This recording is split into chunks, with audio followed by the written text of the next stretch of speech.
그 다음에 이제 3편인데요. 이 가장 어떻게 보면 중요한 내용입니다. 삼조선의 분립시대라고 되어 있는데요.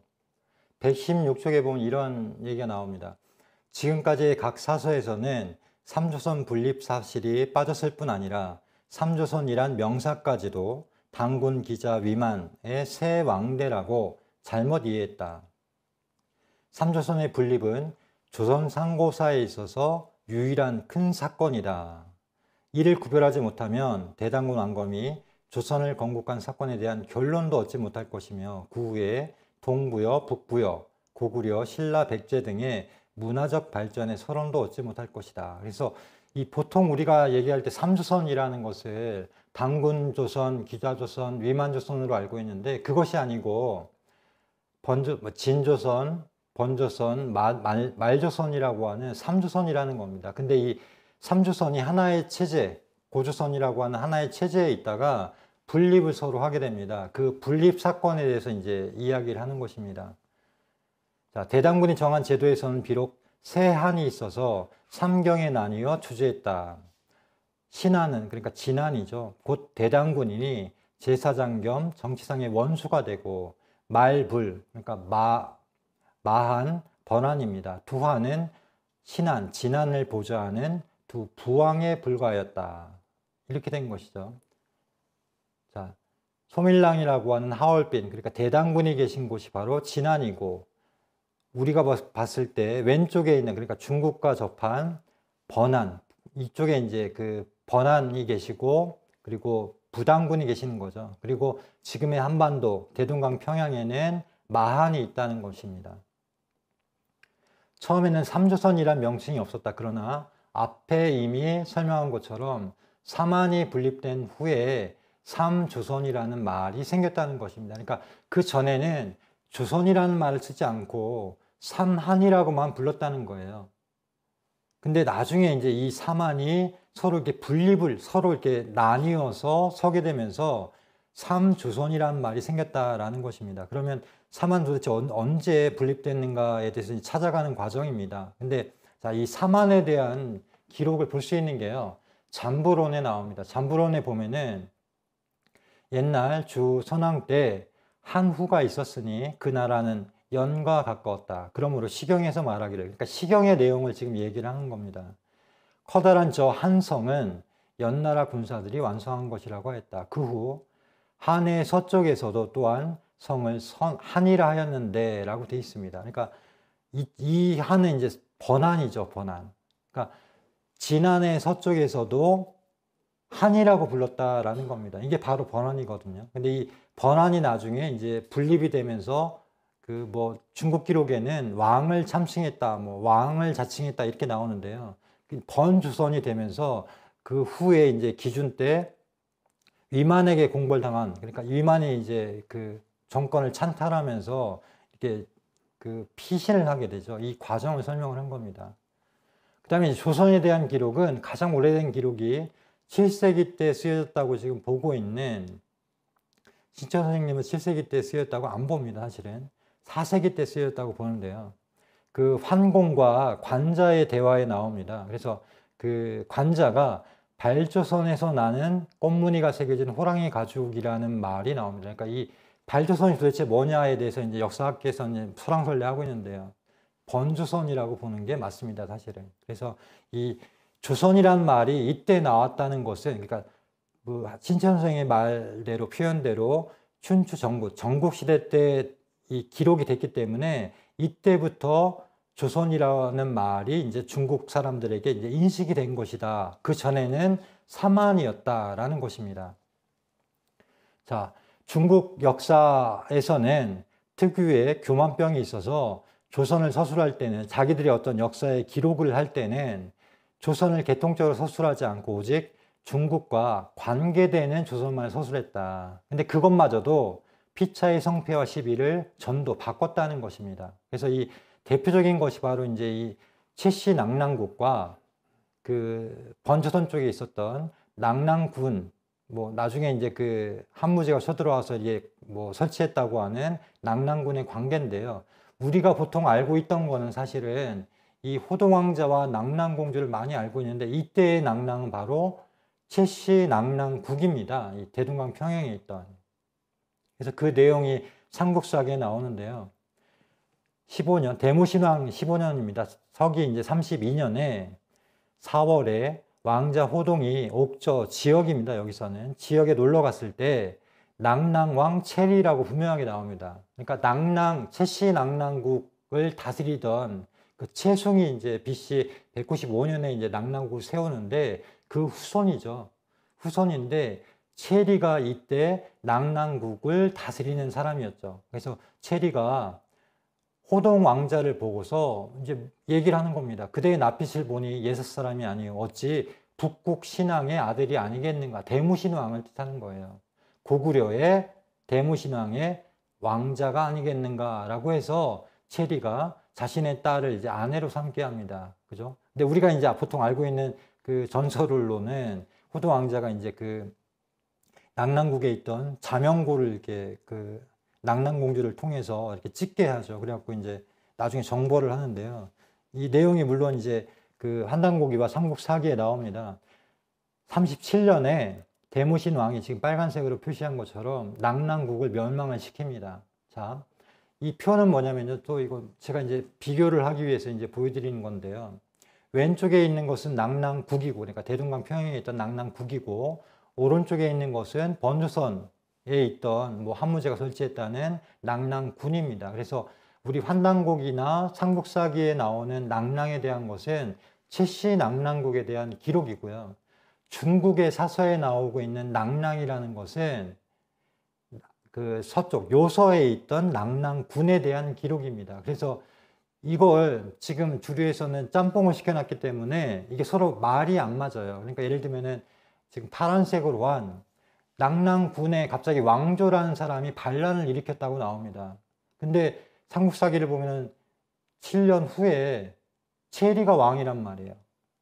그랬다가 또 5년 후에 이제 완전히 멸망됐는데 또 뭡니까? 7년 후에는 광무제가 갑자기 또 낙랑을 정벌을 합니다. 이미 멸망을 시켰는데. 그러니까 이런 말도 안 되는 모순이 일어난 이유가 중국 사서는요, 자기들 옆에 위치했던 낙랑군에 대한 기록만을 쓴 겁니다.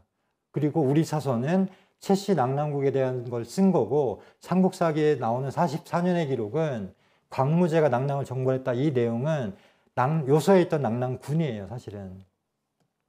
이때는 고구려의 서쪽에 있었기 때문에 또 그런 내용이 나오는 겁니다. 그래서 이 똑같은 사실에 대해서도 이렇게 바꿔서 말을 합니다. 예를 들면 단군세기에 보면은 아울단군께서 회대지방, 지금의 이제 중원 황하가 있는 곳이죠. 거길 평정해서 그 봉토를 하게 됩니다. 그래서 은나라 사람들이 이것을 보고 근접하지 못했다라고 기록이 되어 있는데, 이 중국의 서강전이나 사기에 보면은 뭐 동의가 반란을 일으켰다 이렇게 바꿔 말하죠. 그리고 사기는 이제 그런 말을 차마 못하고 은나라 무울 때인데요. 이 무울이 천신을 모독하고 농락해서 황하의 위수로 사냥을 나갔다가 벼락에 맞아 죽었다라고 해서 이제 바꿔서 이렇게 거짓으로 꾸며서 이렇게 쓰게 됩니다. 그러니까 완전히 이게 전도를 뒤집게 되는 거죠.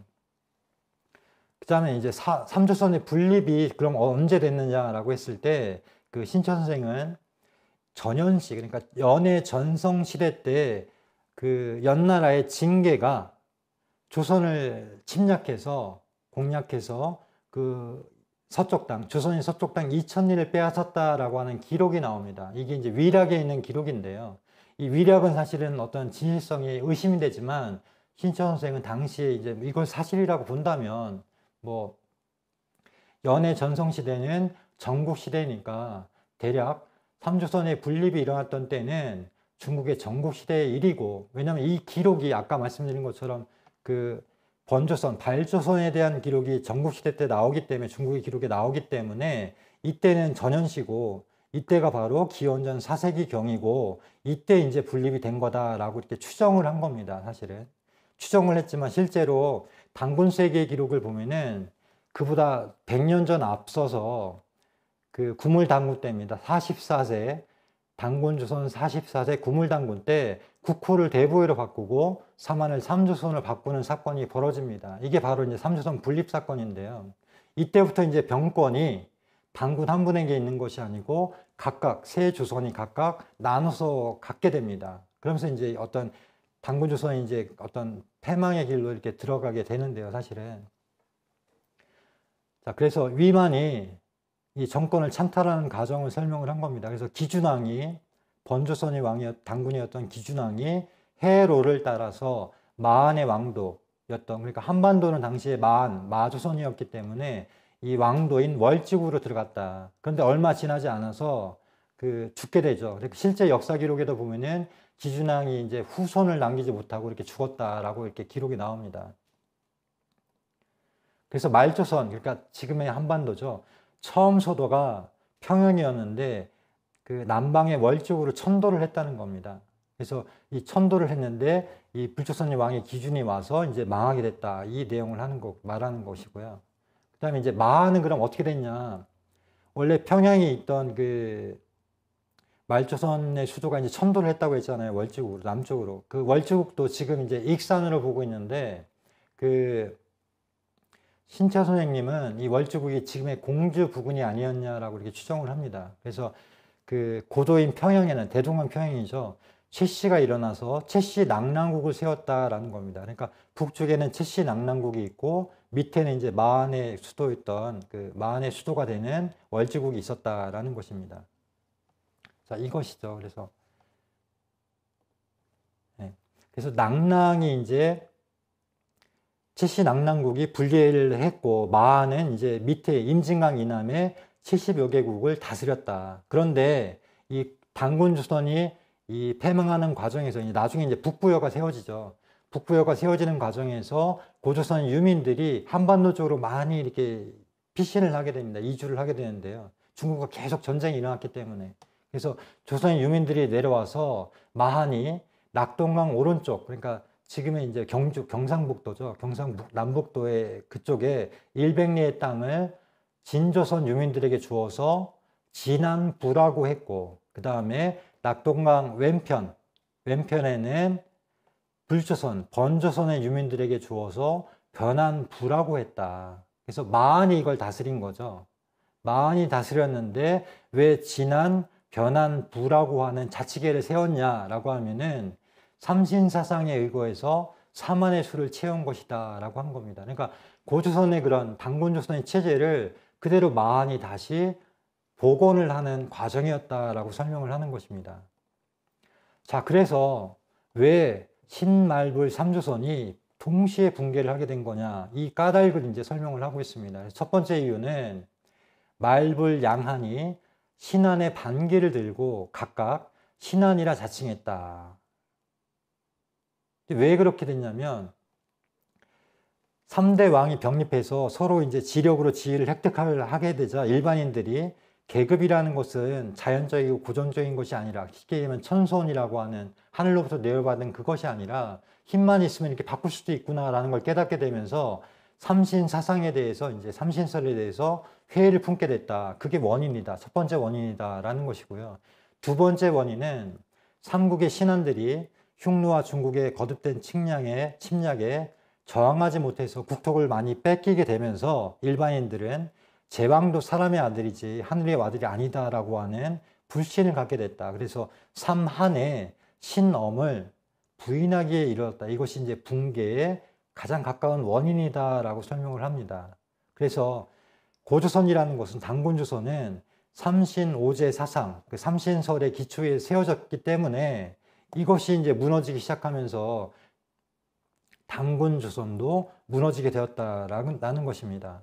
그래서 그 후에 이제 당군조선이 분립이 되고 삼조선이 분립이 되고 그 패망하고 이제 북부여가 세워지는 과정에서 열국시대로 이제 들어서게 되죠. 나중에. 그래서 재앙의 후예들은 조상 전래 지위를 회복하려 하였고 소국은 대국되기를 희망하고 대국은 더욱 강토를 확장하려고 하면서 혹은 신수두님이라고 칭하고 당군이라 칭했다는 겁니다. 혹은 신안이라 칭하고 진안이라 칭했다는 거죠. 혹은 하늘에서 내려왔다 운운하고 혹은 해외에서 표류해 왔다 운운하고 하면서 세력 젠탈의 전란이 사방에서 일어나서 열국 제공 시대를 형성하였다라고 했습니다. 그래서 이 이후의 내용은 이제 열국 시대에 대해서 설명을 합니다. 고구려 백제 신라 뭐 가야에 대해서 이제 그 역사에 대해서 쭉 설명을 하고 나중에 이제 나오게 되는데요.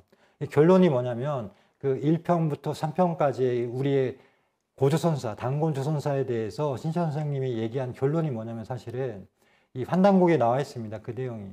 부여의 부여도가 없어진 후에 한인이 쳐들어왔고 고려의 고려도가 없어진 후에 몽골이 쳐들어왔다.